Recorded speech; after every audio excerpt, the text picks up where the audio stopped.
it takes a different type of beast to do that, right? And it takes a different type of voice within and healing within to be able to show up fully. And it's still hard, right? It's still hard to fully be myself everywhere, but I discern now, and I don't feel like I owe anyone my vulnerability these days.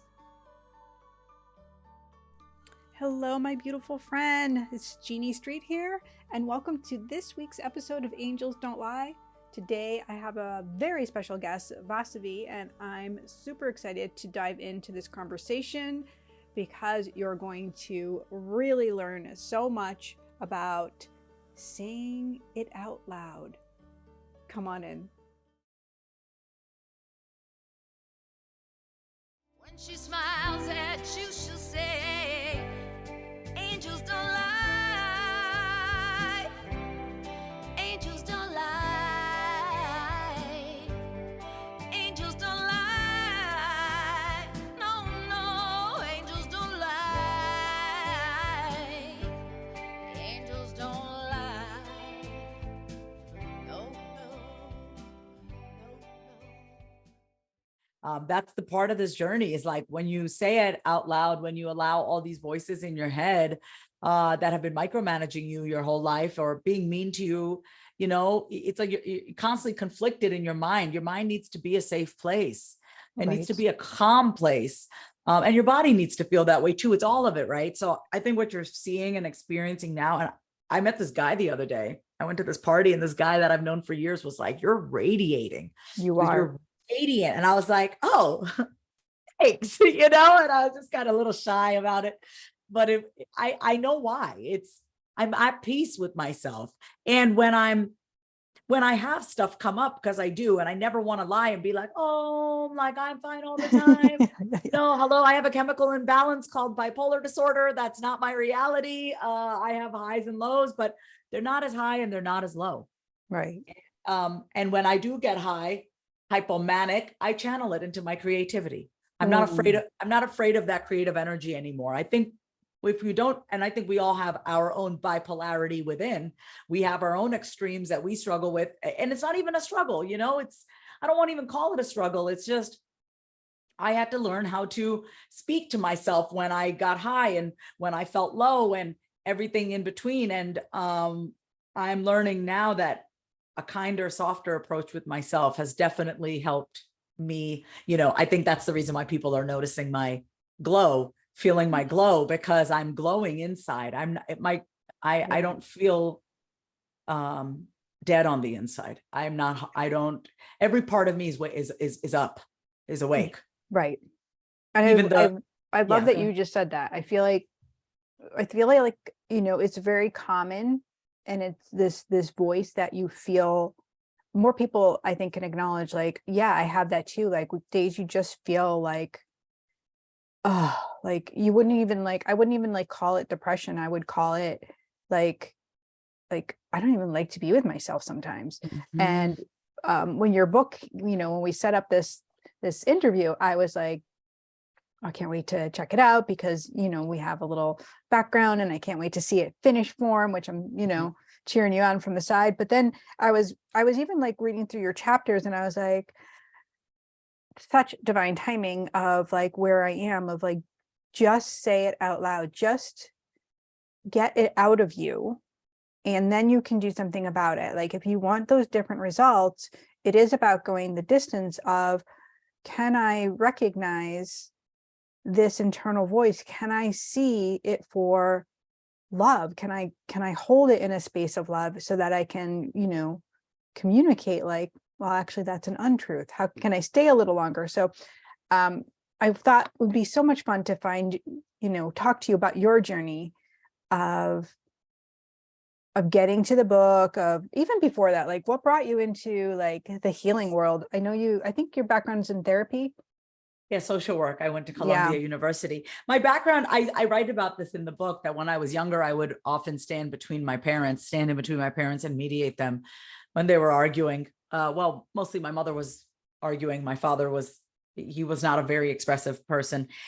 He shut down during conflict. So my father shut down during conflict. And I've often dated men who shut down during conflict, kind-hearted men, the kindest men, most fun men alive. when it comes to conflict, they just shut down. And I also became like my mother. And I became like my mother, where she's more explosive. She's the one who truly says it out loud in our family. I just followed her footsteps. Right. You know, I just didn't know how to harness that expression within myself. I've, you know, throughout my life, I've just always screamed to be heard. Always. I just screamed to be heard. And always thought I had to be loud to be heard, to get attention. That's what I was just going to say. Like that, there's a difference between like saying it out loud and actually being heard. Loud. Yeah. And being loud to be heard. Right. There's a difference. Right. When I talk about saying it out loud in the book, I want you to say out loud what you're feeling and what you're thinking and what your opinions are and your perspective, and stand for something, and whatever that is, just fucking say it. Right. But that's the ultimate goal, right? Isn't the ultimate goal, you know, social media? I was just interviewing my good friend, Amanda Bucci. She just wrote a book called Followed. She said, you know, showing up as yourself fully on social media is the final frontier.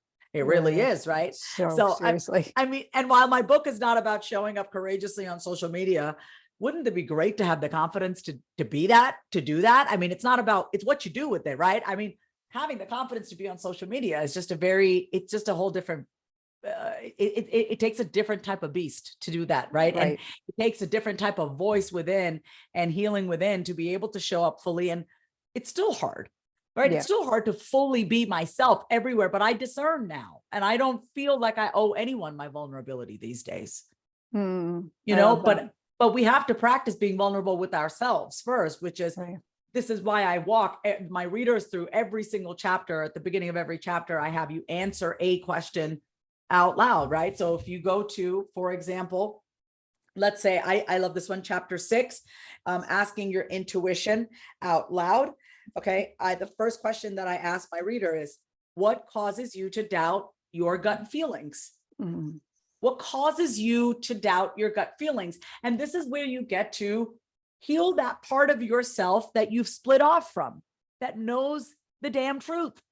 Yeah. You know, the part of you that just knows. And you know what, listening to your intuition, we're just going to stay with this for a second because I'm referring to this chapter. It's not easy to listen to your intuition, because usually doing what's right for you, or doing the thing that's uncomfortable, or the thing that's going to help you be the most congruent and aligned with yourself, is not the comfortable thing. Or even the thing that feels good for you, right? Because we're used to like behaving and being that good girl and fitting in and doing those things like, you know. Listen, the only time I want to be called a good girl is in bed. Okay. I don't need to be a good girl out in the world. You want to call me a good girl in bed? I'll do whatever in the name of sex. Right. But when it comes to my, like, I'm not in the business of being acceptable and pleasing others. That is not how I earn a living. That is not why God put me on this earth. I'm not here to be accepted by you. Right. So who's like, that's big. Yeah. That's a big one. That's a loaded one. That's a loaded one. That's why people come to you, because they want to have that. They want to feel that. And I think that's what I felt when I opened up your book. I was like, I like this. Kind of annoyed, kind of triggered. No, I wouldn't say where I am in my own journey. Definitely maybe like, you know, a few years back, I would have been triggered. I would have been like, put it on the shelf. No, because I've done a lot of this work, and I've done a lot of the experiencing of, you know, communicating with that voice within that is, you know, stepping in to be like, you know, trying to take all the good away. Well, it's an honor for me. It really is, for me to hear that for you, you were drawn in. That means a lot to me, because I know how in touch with your own voices you are to be able to do the kind of work that you do. Yeah, it's so easy for me to do the work in heaven. It's not as easy to go in, right? So, but that is our discovery. That is why we're here, right? Yeah. We're here to peel back those layers and to get uncomfortable, and people like you bring it forward for us. And I do, you know, I do in my way for others too, but like, girl, that's what you do. That's what I am in a season of receiving. So thank you for saying that. I've been called a role model the past few weeks, and I've been having to really sit with that. The responsibility, like, people are freaking looking up to me. People who are older than me, who are older than me are looking up to me. And that is I'm like, is this a cross I'm ready to bear, right? Is this a burden I'm ready? Is this going to be a burden? Is this going to, and I was like, and then of course I use my own advice. I talk to myself and I realize I am afraid of that. I am afraid of being a role model because I know I am human and I know I have imperfection. I don't want you to pedestal me and I don't want to disappoint you. So that, and the whole elder thing, the whole like honor, that's your culture too. It's like, it's how you were brought up in your home. If you were brought up to respect adults and to hold that as your idol, and now all of a sudden adults are respecting you, that's a weird thing. It's even weird for me when some of my male friends in my life, I was with a guy, I dated him previously. He's a good guy. We're friends now. We went and watched some sports the other night. And he said to me, he goes, I want you to, some sports the other, no, we went and watched, we watched some sports. And anyway, he said to me, he goes, I'm really proud of who you've become. And I was like, whoa, that's weird. Cause in the Indian culture too, men don't appreciate their wives. They don't tell their wives, you're so smart. I'm so proud of you. I'm so proud of you for working hard. It's expected in our culture to be amazing. And then it's expected for us to be amazing. And then it's expected for us to not celebrate ourselves out loud because then we're considered like we're bragging. Well, yeah. So I totally get that. I grew up with that too. Like, don't brag, don't talk about yourself. Don't talk about like the things that you've accomplished. Like simmer it down. Yes. Simmer down. And, don't let people know about your accomplishments because they might get jealous. Right. And I appreciate being told I'm a role model only because it gently forces me to continue to live what I practice and preach. It's just forcing me to, and I say forcing and I don't mind it. I don't mind being, I can say guided. It's guiding me to continue to be kinder to myself. I am seeing this as an opportunity for me to be kinder to myself, less about being perfect, but being kinder, because ultimately the work that I'm trying to help people with is if you're nicer to yourself in your head, and not nice, like let yourself off the hook, patronize you, coddle you. No, that if you read the book, you see that is not what I'm talking about, but really being real with yourself. That's the work that I'm trying to help have people do, is make it a safe place inside of your head so that you can courageously pursue your dreams. Right. Because some people, they stop and they start and they stop and they start and they stop most likely because they've been telling themselves something. They have unresolved issues that they have stuff that's stored in their body that's telling them, if I become too successful, you know what, 5 days is all I'm really good at, starting a habit, how we lose before we even get started. Yeah, you go right back to that zinger, that pain point, I didn't do good in school and I didn't get a good grade. And so therefore I can't do this, or, you wait for the rug to be pulled out from underneath you in some way, shape or form. And because that conversation is still alive in the back of your head. It's a losing mentality. Notice I didn't say loser. I called myself a loser a lot during my addiction. I'm going to be, by the time this airs, I would have already celebrated 4 years sobriety from cocaine, March 27th, 2023. You don't break away from the devil that is cocaine by being mean to yourself. I'm able to maintain my sobriety with cocaine and my emotional sobriety by being kind to myself. So I want people ultimately to develop an internal landscape where things are growing, not dying. And if things do need to die, that they die with grace and die with dignity. You don't need to burn your relationships down. You don't need to cut, cancel, block people off. Sometimes you have to listen 100%. If the guy's a crazy motherfucker, please block him, do whatever you got to do. But we don't have to live our life like that. We don't have to live so extreme. I want it to be a softer place within for us. Well, and that makes a softer world around. Like you doing it for yourself, you coming in, what happens is you start to soften, and then the people around you start to notice, and they want some of that yumminess, and they want to feel that, and then they buy your book, or they start, getting in your program, and then their people around them start noticing, and they start shifting and changing, and that's what the world is in need of this love, this unconditional love, which we haven't been taught how to do it. And what your book is really that. It really leads us to remember I'm totally good in God's eyes. I'm totally safe to have had that other experience and to move out of it. And that we can see ourselves through God's eyes, because ultimately we are one and the same. Yes. And it I mean, helps, and then it helps you to see other people that way. Like, even if that person really hurt you, you can put up, instead of cutting them out of your life, you can have a soft boundary to be like, wait, I'm so worthy of not texting that guy again, or whatever that is. I mean, I call it in chapter 7 of my book. Chapter 7 of your book is voice your resistance out loud. So, you know, the question that I ask in this book out loud in the first chapter is, how do the negative voices in your head keep you down? Yeah. And I loved you also wrote power of gentle firmness. Yes. So gentle firmness is, I was like, that's a line right there. I was like, ooh, that's a yummy one. So what I basically did here, gentle firmness, is I took the best of my parents.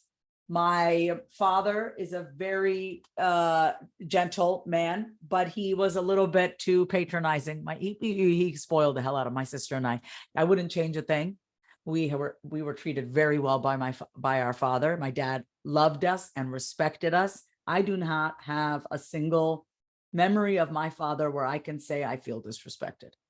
So my dad was a very gentle person. I don't feel that way about anybody. I can find something about somebody you hurt me. My father, no. And that's not me being in denial. That's my overarching experience of my father is very beautiful. My sister too. So it's sad to watch him kind of slowly deteriorate right now with his neurological condition. However, he was very gentle with us. My mother was harsh with us. She'll openly admit this. So I'm not talking shit about her. My mother will openly say she was very harsh with us. That's how she survived. That's how she survived as an Indian immigrant woman, one of the first women to own a cardiology practice solo in Brooklyn, New York in the 70s and 80s. She had to be that way. Right. You know, she didn't know how to soften with herself. And as harsh as she was with me, she was just as harsh, if not harsher, with herself. So I came up with the term, and I talk about this in the book. For some reason, I thought I called this gentle determination in the book, but I guess I did. Yes, it is gentle firmness. Thank you. I was like, because it got me, and I was like, oh, yeah. It's the blend of both, right? I can get okay, so I know my tone of voice with myself. I'm also a voiceover artist, so I tell everyone to play with their voice. Find the voice that works for you. Not everyone, like my clients who come to me, the people who can come to me can handle my delivery. Now, my delivery is not for everybody, and that's okay. But the more you speak in your authentic voice, whatever that sounds like, my voice is gentle firmness, because I'm trying to get everyone that I work with through their own resistance, through gentle firmness. My gentle firmness sounds very different than your gentle firmness. My voice of gentle firmness, I use that with myself. And if it works for me, and I'm the most highly sensitive person that I know, I'm like bothered by basically any harsh tone. If it works for me, then it might work for somebody else. And so I speak in that tone. Gentle firmness, you get to play and get yourself moving, but with respect, instead of get your ass up, right? And that may work for some people. Get your ass up may work. I say to myself, Vas, come on, get your ass up. That works for me. I know that there's love there. I do. I can feel my love to myself. Yeah. You may not want to say, get your fat ass up, though. I would never say that to myself. I would never. So you got to find your own boundaries. How do you want to talk to yourself? Because when if you have to have acceptable standards for yourself, how are you going to speak to you? Everyone else becomes secondary. We're so worried about being, go ahead. There's so much like right here. I could no packet, but first you're a voiceover coach. And I was like, I want to go further with this. I'm a voiceover artist. I'm a voiceover artist. I don't coach people. But that's what I mean. I'm not a voice. Sorry. Yeah. So that blows my mind. So I want to stay with that. But then I also want to say, like how you speak to yourself. And this is all energy. It's just what I know in my body and how I connect with spirit, and how I teach my students to go past, we'll exit our body to see if we're safe around someone. And especially when you're an empath or sensitive soul, you'll abandon yourself. And so when we learn to hold in and come and go upward, we have a whole different experience. And we start to challenge those thoughts. We start to stay with them. So once you can do that energetically, what you're doing is you're teaching other people how to treat you without you saying, don't you call me this name. You're doing it because you're loving yourself. And that changes the energy of how you show up. And people see it and feel it and know it. And that's the glow people are seeing on you, because you're doing all this inner work. I'm doing the inner work. By my conversation internally is very kind. It's peaceful. It's kind. I say kind a lot because kindness is something that I have not been towards myself. Kindness is the most important thing for me with myself, but it's also, I'm playful with myself. I'm sexy with myself. I'm alluring with myself. I enjoy myself. I'm turned on by me. I get pleasure looking at myself. I love watching my videos on social. I inspire myself. First thing I do in the morning, I don't watch other people's shit. I rewatch my stories because I'm the most inspiring person that I know. And that's so powerful. And I think starting from a place where I know where I started, you know, I was making these videos back in 2011, and I would delete them. I would delete them and I would delete them. And I just couldn't even get past my voice and the whole scenario. And now I feel the same thing. Like I can go over my page and I can see like, ooh, let me check this out. And although I haven't been doing any videos lately, I will listen to my own podcast. I will listen to the conversations because they're powerful. And it's listening gives you a different view on how amazing you are. Yeah.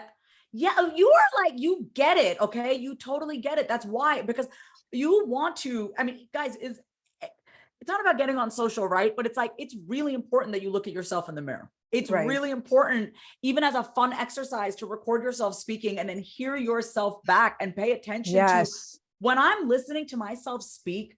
I'm not watching myself. I am honestly inside of my head is, boss, look at your skin. Look at your lips, man. Your teeth are looking good. Look at your cute little grays coming in. I like the way that you said that. I am not putting myself down. You know why?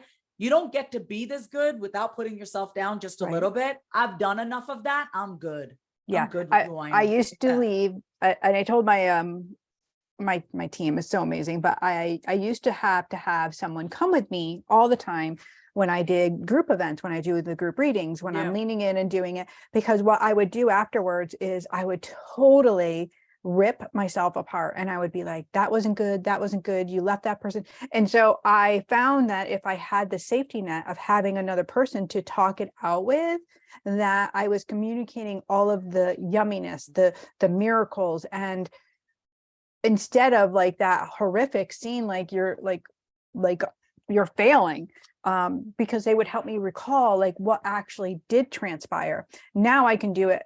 Now I can do it on the way home on my own. I could be like driving along and I could be like, oh my gosh, Sally's dad came through and that was so amazing. And I can see that affected this other woman back there, because souls will piggyback, and her dad, you know, was telling her the same, like all of the miracles can be really like held. And that also keeps the work high vibration, because if I'm diminishing it in my own head, and I think everybody can touch base, if you're diminishing your work in this world as being, oh, well, I'm not an artist, or I'm not this, or then that's what's going to come about.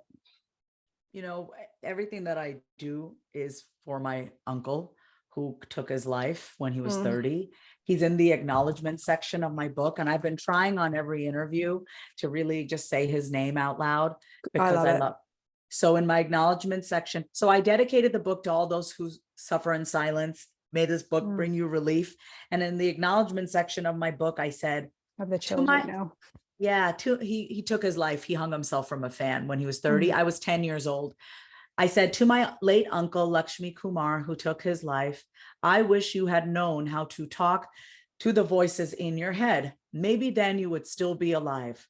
Your suicide showed me what would happen if I didn't learn how to be kinder to myself. Your death saved my life. I will honor the life that you could have lived by continuing to share your story. I like have the overwhelm. Same. Yeah. That's why I do all of it. It's not about, I mean, yeah, it's live your life, be on social, but you know, it all boils down to no one should take their own life. In my opinion, there's no need to take your own life. And that really struck me at a young age. At 10 years old, I shouldn't have known about suicide, but I was exposed to it. I think at around 11 or 12, my father actually told me how he did it. I know my uncle died at 10, but I believe I was 11 and a half, 12, still very young.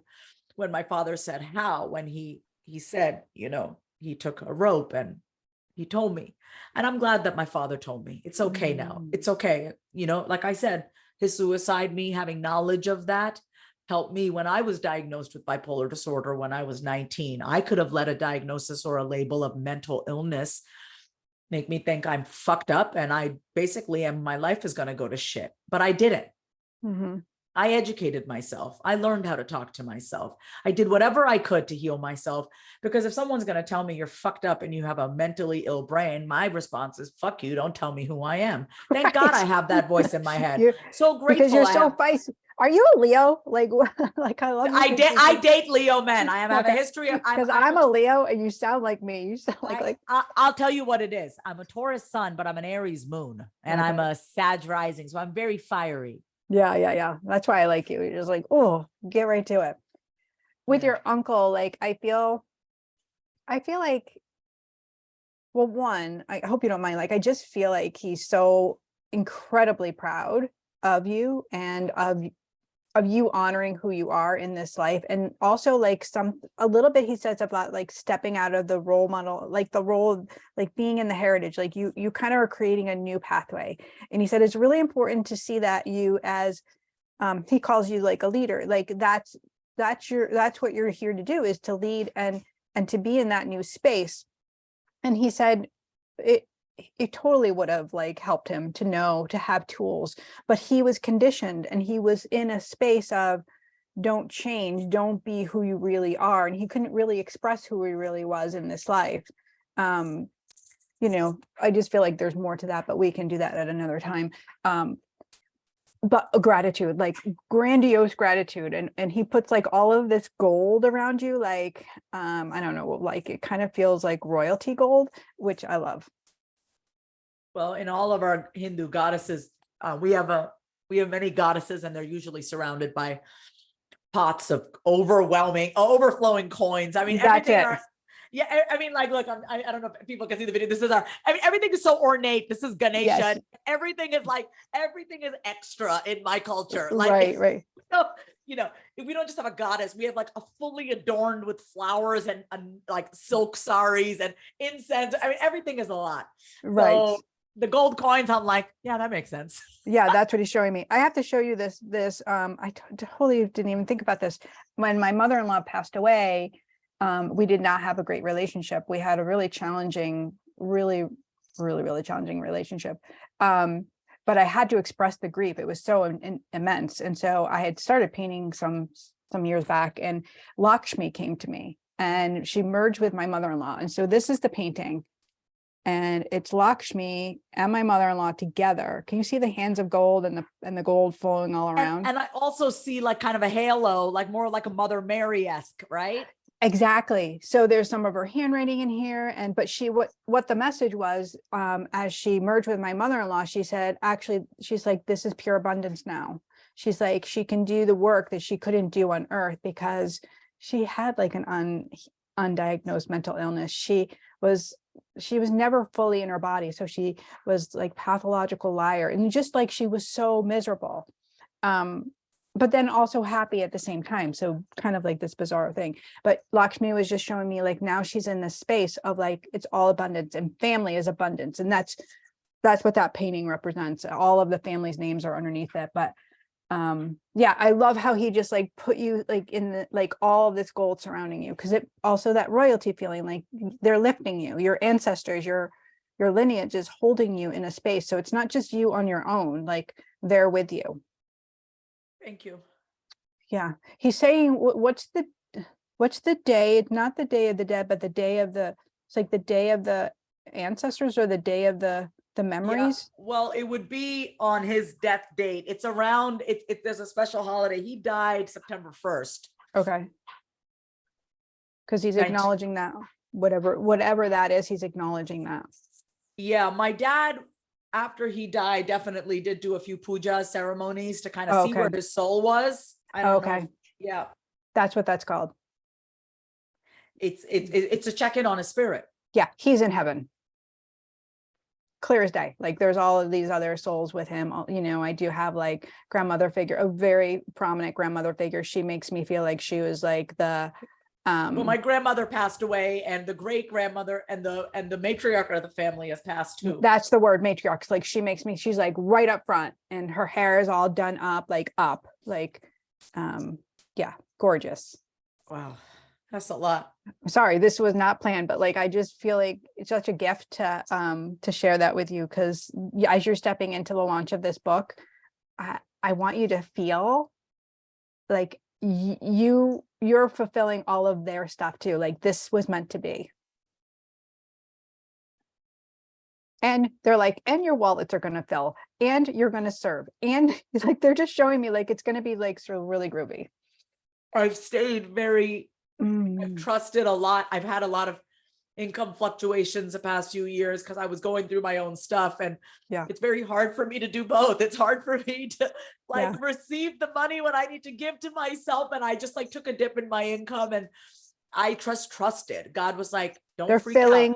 They're filling your accounts. And that's what they're showing me. Like it's already done. And so like, you just focus on delivering these messages. You just focus on doing these podcasts and getting on the stages and just going to the places. Like everything else is taken care of for you now. Thanks so much. You put in all the work. I feel like that's such a gift. And I feel like I'm so honored that we could do this, and you could have that. So you could enter into this new season. That's what they're saying. It's a new season with like the freshness of all of the work that you've done, and just be like, so proud. They're like, get balloons and flowers and like celebrate. Thank you. I'm trying to, I'm just receiving all of this. Thank you. It's a lot. Sometimes, y'all, the queen of saying out loud sometimes just doesn't have anything to say. So go get the book. Yeah. Oh yeah. We're going to get the book. Yeah. And Vasavi, can you tell everybody like where to come hang out with you and all of the yumminess, all the good stuff? I want everyone to know that I love voice notes. I cannot respond back to everyone, but right now I can. So if you hear this episode, when you hear this episode, make sure you come to Instagram. My name is Vasavi. That's my actual handle. My name is Vasavi. And then also take a screenshot or screen recording of our episode and tag me and Jean, tag us and just let us know like, hey, we listened. And feel free to go over to Say It Out Loud book. Don't feel free to do it. Do it. Go to Say It Out Loud book. Who am I kidding? Don't think about it. Go to sayitoutloudbook.com, pre-order. And here's the thing, everyone, I really want you to know is I'm very excited about these bonuses. So you get instant access to some meditations, and I have a free training that you get to show up on camera more confidently, because that's ultimately the goal, is do the work that you're meant to do and be seen in doing it. And we have a virtual Say It Out Loud book club that begins in June. So that is one of the bonuses when you pre-order the book, is that we're all going to be together. So, and then it just keeps getting better and better. That's all I got for right. It just keeps going to keep getting better and better. And we don't need to fuck up our lives. God is great. God wants to give us everything. We just need to get the hell out of our own ways by learning how to talk to ourselves, hear our deepest thoughts, and courageously pursue our dreams. So go to sayitoutloudbook.com. But Jeannie, thank you for having me on. I appreciate it. Thank you. It was so good to see you again. God bless you. And I feel so excited about your journey with this book. Thank you. All right. Love you. Love you too. Bye. Bye. Okay. So as you heard in my conversation with Vasavi, we actually had met during a writing course we took with another beautiful friend of mine, Rochelle. And her journey and my journey into writing has really expanded. And so obviously her book, Say It Out Loud, is out now, and you can get your copy. And I love this journey so much. I love the journey of experiencing what is going on the inside by speaking it out loud. Healing our own trauma, it takes time and energy. And I know this because I've been on this journey for several years now, of extended journey, I'll say, because it started a long time ago, of going a little further than I've ever gone before. And so I love that Vasavi shares all of her knowledge and her experiences of her own life, her own mental illness, keeping it real over here on Angels Don't Lie, and being able to dive into like opening up our intuition, which I know is totally available for you, my friend. So we have the perfect event waiting for you so that you can show up, come in and start peeling back some of those layers so that you can shine even brighter. Don't let the trauma, don't let the things of the past hold you in sameness. Come forward and get ready to really, really heal and shine brighter. And I hope to see you at our next live event. And you know what I know, because angels don't lie. Have a beautiful day.